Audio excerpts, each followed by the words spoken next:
And this is theory of limits. And we move on to part D, public homosexual activities, al-fahsha. 1. Female homosexuality in public. If any of your women are guilty of lewdness, al-fahsha, take the evidence of 4 reliable witnesses from amongst you against them. And if they testify, confine them to houses until death do claim them, or God ordain for them some other way. Surah Nisa, verse 15. The upper limit for punishing homosexual activities between 2 women in public is their confinement to the house. Their crime is not the homosexual activity as such, but the illicit performance of a sexual intercourse in public. The book is silent about homosexual relationship in people's private sphere. However, homosexual intercourse in public will be prosecuted, for which the verse demands 4 reliable witnesses from amongst you, masculine, plural, that is, from the general passerby.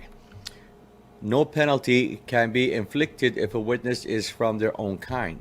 The text clearly says minkum, not minhunna, from among the homosexual women.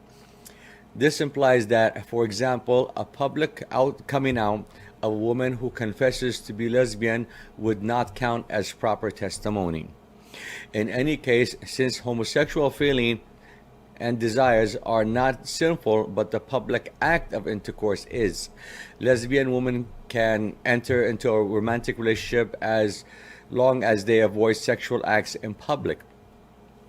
Even if they are caught in public, the verse mentions an alternative punishment to confinement to the house, or God ordained for them some other way. It should be considered that Allah calls here for a much lighter form of punishment. Who are we to think that we can afford to ignore a hint from a God for more lenience in such serious matters? Number 2, male homosexuality in public. If 2 men among you are guilty of it, punish them both. If they repent and amend, leave them alone, for God is oft returning, most merciful. Surah Nisa, verse 16. In the case of homosexual intercourse between 2 males in public, punishment can be immediately inflicted without the need to call for witnesses. And yet, we should not forget that we can forgive the sinner because God has suggested this possibility in the very same verse. If, however, the path of forgiveness is blocked because homosexual activities continue publicly, we should not hesitate to inflict punishments that cause pain. Strictly speaking, all kinds of pain short of death are allowed because this constitutes the upper limit of punishment for male homosexual intercourse in public. Homosexual relationship in private are of no concern for Muslim legislators as long as they are based on consensual activities that avoid bestiality, debauchery, and orgy-like excesses. Number 3, conjoined upper and lower limits. This third type, conjoined upper and lower limits, is exemplified in the law of inheritance. The main aim will be to demonstrate that Islamic inheritance law does not just prescribe one formula for distributing the inheritance, but consists of several different options that depend on the number, sex, and the nature of the relationship between those who survive the deceased. For example, whether one has to consider the existence of parents, grandparents, and grandchildren or not.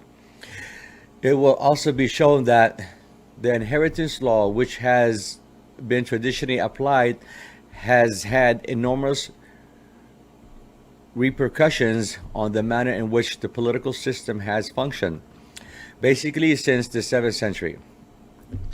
A reform from these inheritance procedures will therefore have a direct impact on the way state and government operates in the Arab Muslim world. 4.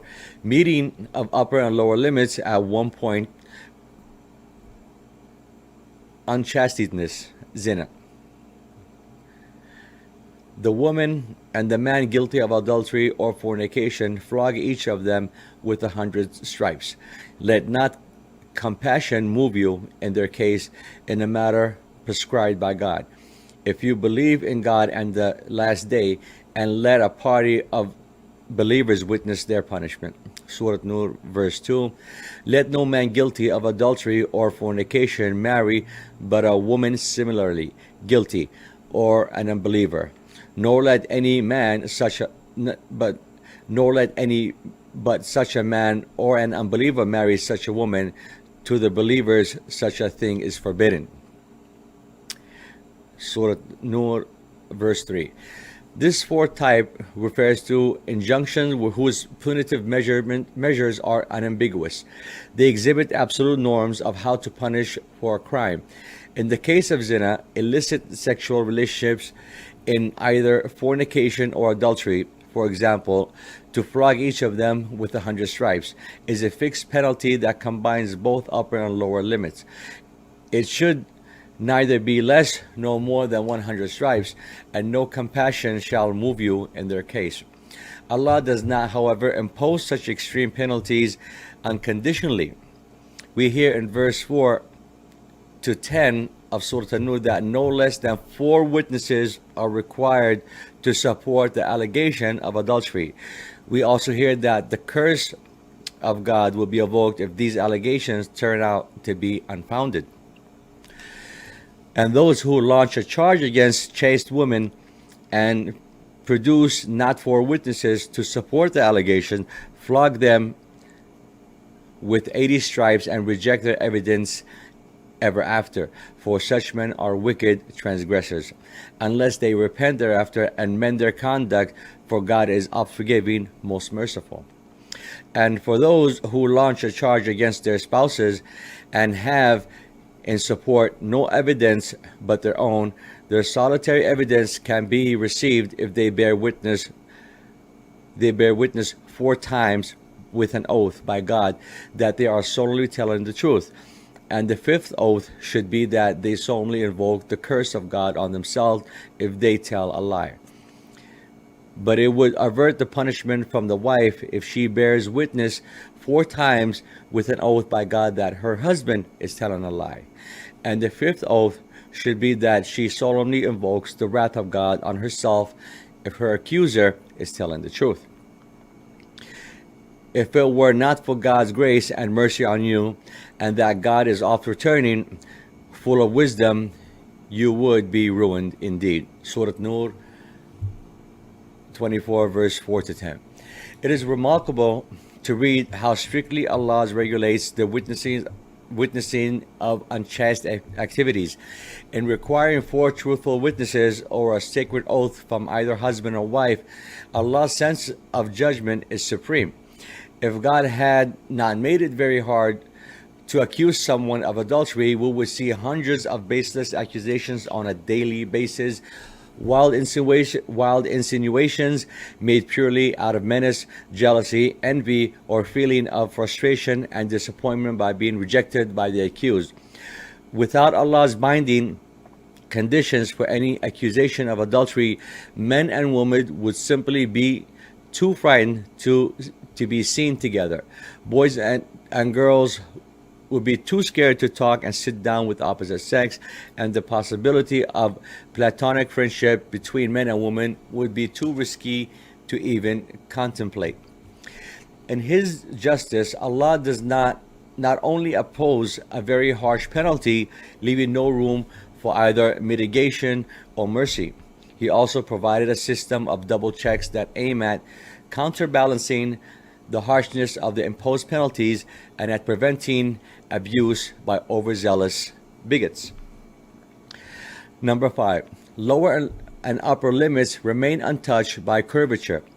The 5th type contains the movement of curvature between the lower and upper limits by which neither of the two are untouched. This movement of curvature is, for example, presented in sexual relations between men and women, being with a point above the lower limit where men and women do not yet have any physical contact. The curvature moves upward in the direction of upper limits and stops close to committing zina, adultery. The lower limit, no relationship, and the upper limit, zina, remain untouched by this relationship. If, however, a couple is legally married, it is permitted to cross the upper limit, since their illicit sexual intercourse would not count as zina, here adultery. Thus, type 4 will not apply here. In this case, to step over the upper limit is justified, similar to the case of pardonable killing in self-defense or manslaughter through culpable negligence.